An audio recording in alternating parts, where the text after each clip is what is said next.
I'm still going at it. I decided to keep on going for a little bit. So I just did one uranium search vehicle. Look how small that gets down to. Like that's it.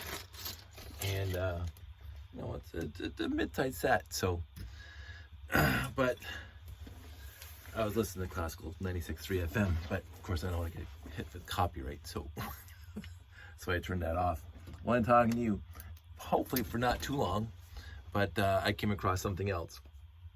The uranium search vehicle, of course, was complete because, and I guess I put effort into it because all the pieces were very, very good. I'm not sure about this guy. This guy looks a little more beat up when I took a close look, especially like trans yellow. But he still looks good. Get to him later. Right now, I'm taking apart another all-terrain vehicle, and whilst I was doing that, I came across this piece. And this is notoriously what happened to many, many, many ladders in my life, many classic space ladders. So I'm replacing him with this guy. Now, in any other context, I would throw this guy in almost jumped into the trash can. My Tyco trash can down there. In any other context, this would normally go into the bin of doom. But I'm going to keep him. I don't know why yet. I was going to try to bend it back, but I know that without heating it, it would probably snap. You can see the stress marks on the black. Let's see if we can see that. Not sure how to get that. Maybe there. There you can see the stress marks. The stress marks where the bend is. I'm going to put that aside for now. But of course, the all-terrain vehicle has 4 ladders, so it has 4 ladders going in there. That's all that matters. And now for the walkie-talkie and the wrench also going in there. I never got the walkie-talkie, but I mean, I love the walkie-talkie, but they're in space with helmets on. Now, again, the helmets in the original didn't have actual visors, but you get past that. 4x8 plate.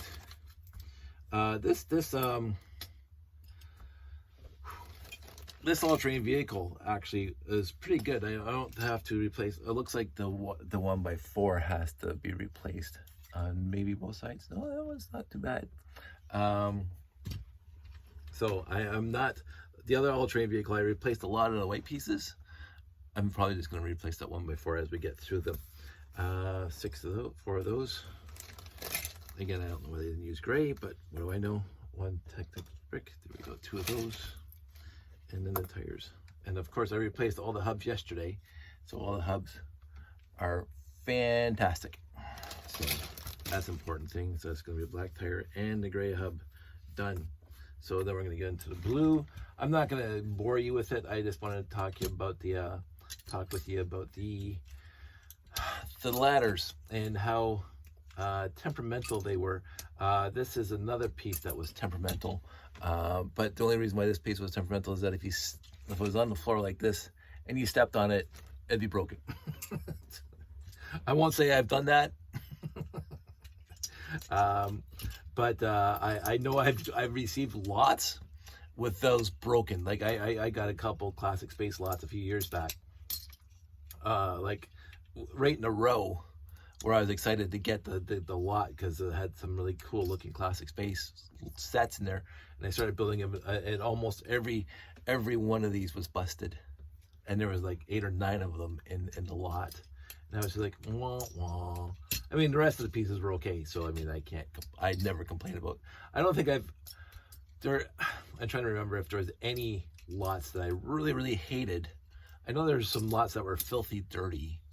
I know there are some lots that I believe at the end of the day, after all the effort I put into cleaning and reconstituting, that I paid too much for, but not too much for.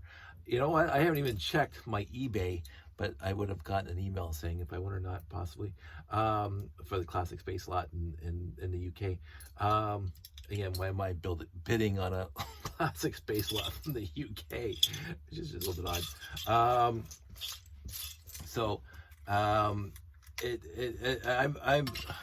I'm amazed and yet not amazed how many pieces I have broken and how many pieces I've seen in lots that are broken. I mean, as I say, the 6x X plates, they're just gonna break. They're especially from the 70s, excuse me, especially from the 70s, because they just get brittle, and they're big, and you're a kid, right? So you're gonna put them under stress or under tension, or whatever. They're gonna break. The other pieces that as I say, I surprised myself breaking was the 3x4 roof piece in black. But then again, I was driving the car into the fireplace, the brickwork around the fireplace, so that shouldn't have been a surprise to me. Other parts and pieces that have broken that I was shocked or like somewhat put out. I'm trying to remember stories because I always have stories about those kind of things. I do know that when I was younger, I was a little more rough than my brother would have liked me to be with our toys. Our shared toys, because we did, share toys. He got Lego, I got Lego, even Terry got Lego for Christmas and birthdays. Lego seemed to be the standard go-to for us getting presents for Christmas or birthdays. I blew up an RCX once. I really did. I remember that, but we had a guy in the group named Matthias. He was the electrical engineer, I guess. He was really smart with the SMDs, surface mounted devices, and that's what the RCX is made of, basically. And so I put too much power through it, and I can't remember how I did that. How I put too much power through it, but I'm sure I was doing something stupid. And I brought it to a Lego dinner once, and Matthias says, "Oh, let me have a look at that." So he had it, and then the next month he brought it back to me, and the power button and the button above it, one's red and the other one's, I can't remember. Great, shocking! I don't even have one near me right now. So that's very odd. I always have an RCX around here somewhere. Nope, no RCXs. I must put them all away. But anyway, he flipped the rubber buttons around, so I would know that one's different than the rest of my RCXs, because what he did is that there isn't. It's kind of like a built-in fuse, like a soldered to the circuit board near the power connector. That if you put too much voltage or the wrong type of voltage through it, it just pops the fuse. And he says what he does. It's an SMD as well. It's a surface mounted device, and it's not replaceable easily. It's not like a socketed thing. It's soldered to the motherboard, the breadboard. And what he does, he just unsolders it and he jumps it. Jumps the connectors. So he says this thing is no longer has a fuse in it. So if you do the same power badness, it'll blow the whole thing up. I think I still have that somewhere over there, but I remember vividly blowing up an RCX. What else have I broken? I've broken some things. When I did my RC car, when I took the 8448 and I RC'd it, which was, again, lots of fun in my life, and I brought it down to Brickfest 2004 and I RC'd it around, which is kind of neat. That thing went driving into something once, and I broke some of the Technic pieces on the front of it. So that's bad. Technic pieces, I think, overall is what I broke most of. I've broken 1x16 Technic beams by putting too much stress on them, by making something too big, and they bend and or break. I've broken an axle or two by over torquing them, and they just snap by some of the robot builds I used to make, by gearing it down in a couple worm to 24s, and then Bob's your uncle. So I've broken Technic gears. The 1x1 trans red and trans green plates break, but that's not me. That was just from the late 70s. They would just break. They would just become brittle very, very quickly and break, unfortunately. And if you look at them, you can even see hairline fractures in them, even just if they're just sitting there forever. And again, that is what it is. So the Lego company tries to do their best. I will say that. They try to do their best, but in order to have the colors and the trans colors, trans pieces are usually notoriously more fragile and more brittle than the solid colors. They do what they can. The brittle brown. I've taken a brick separator to newer sets to pry them apart, and I put this on the. Of course, I can't see it's brown. Sometimes, and all of a sudden, snap! Oh, that's a round piece, and it just disintegrates basically. That is what it is. You can't do much about that for those. I'm hoping I'm not paying too much attention here. 3 of those. 1, 2, 3. So brick separators, yes, I've broken pieces. Light gray now, when I take a brick separator to them, especially if it's a 2x8 on another plate and I try to break it off, it'll snap. 2 years ago, I was taking apart something possibly to do with the layout because it was made out of 2x4 blue bricks. And of course, when I've mentioned this numerous times, but if you haven't been around, when I build anything for the layout, I just go in, and if I need 2x4 bricks, I just grab them out of my 2x4 brick bin, and no matter if it's faded yellowed or scratched to crap, unless it's really, really bad, like teeth bitten, then I don't use it. But if it's just faded or scratched and not as glossy as like a brand spanking new glossy brick, I'll just put it in there, right? But then I'm taking it apart, and then usually when I'm taking bricks apart, I'll just try to set this up, and I just go put my squeeze here and pull up. The standard way of separating bricks.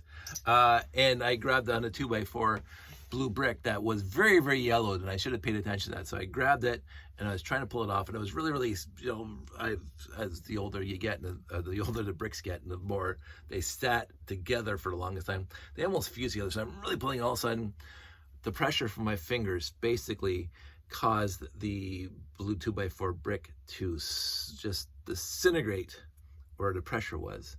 It broke into 15 little smaller pieces, but of course my fingers are really pushing on it, so I got jagged edges in my finger and my thumb. Cut deep.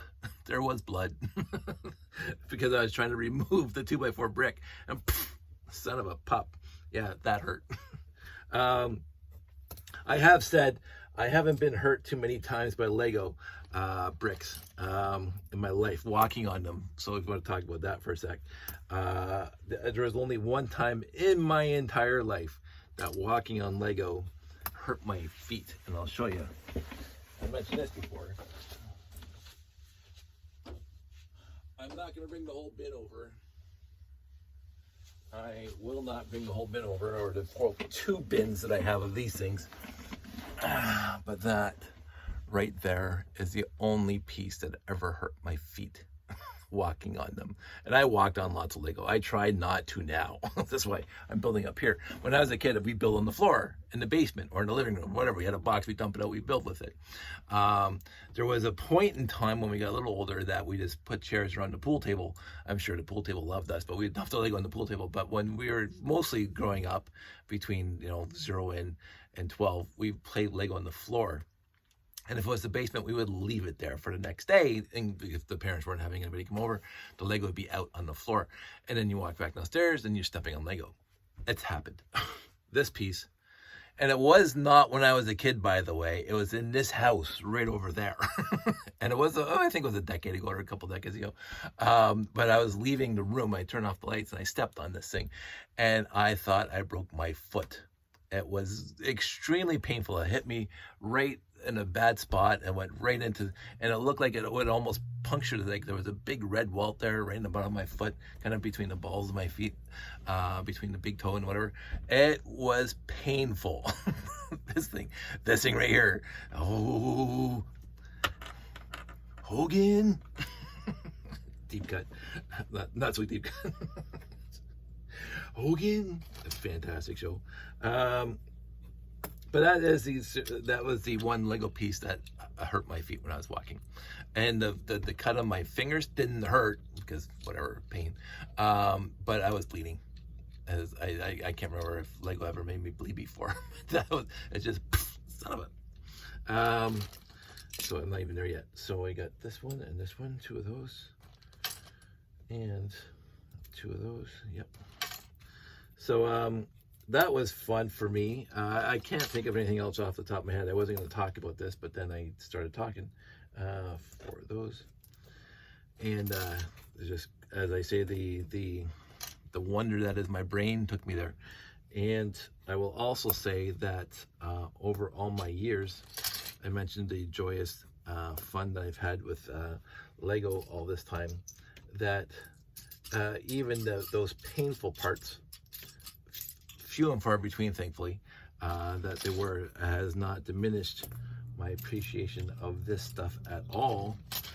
And it just adds another story. And I think you know that I love stories.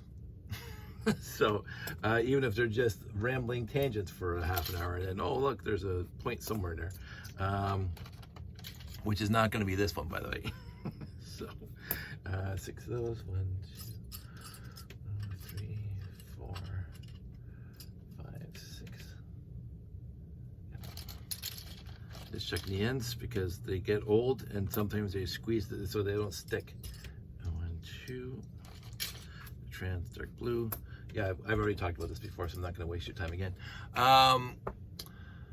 Yeah, I wanted to talk about the ladder brick and the ladder modified plate and the other things that happened with me and Lego over the years.